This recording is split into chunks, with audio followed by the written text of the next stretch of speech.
Now, what is self-esteem and why it is important? So self-esteem, there are so many definitions. I'll tell you all the definitions. Make sure you take notes as well and make sure you are following what I'm saying. So self-esteem is, how do you feel about yourself? How do you feel about yourself, your own self? Do you feel good about yourself? That's self-esteem. This is different than self-confidence. Confidence is, do you believe in yourself?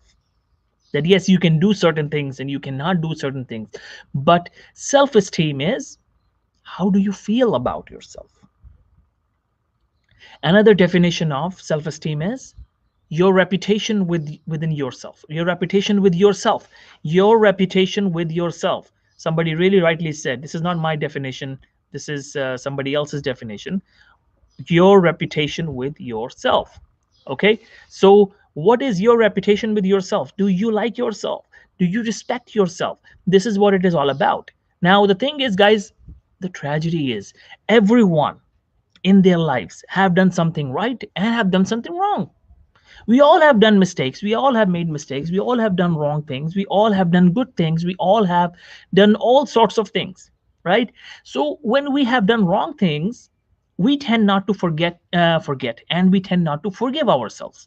So when we don't forgive ourselves, this bothers us, and this reduces our confidence and self-esteem together. It reduces our own reputation within ourselves. We tend to think bad about ourselves. Unfortunately, we tend to think bad about our own selves, unfortunately. So how do we improve self-esteem? Remember, the first thing first to get anything in life is to study what you want. Like if you want to be a doctor, you want to study medicine, right? If you want to be an engineer, you want to study engineering.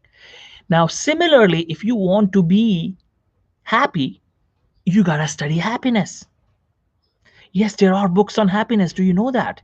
People struggle with happiness. They say, I don't have happiness in my life. I'm not happy. I'm always unhappy. The reason is you haven't studied happiness. You don't know how happy people are, how to get happiness in your life. So take it as a subject.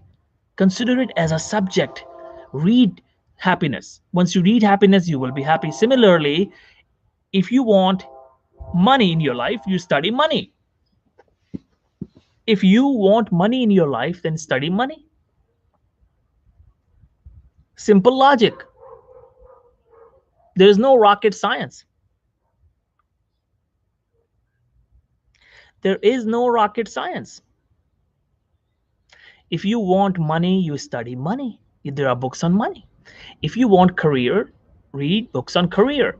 If you want health, read books on health, how to be fit, how to remain fit, how to lose weight, how to gain muscles, how to remain in shape. You gotta study it. We unfortunately don't study it.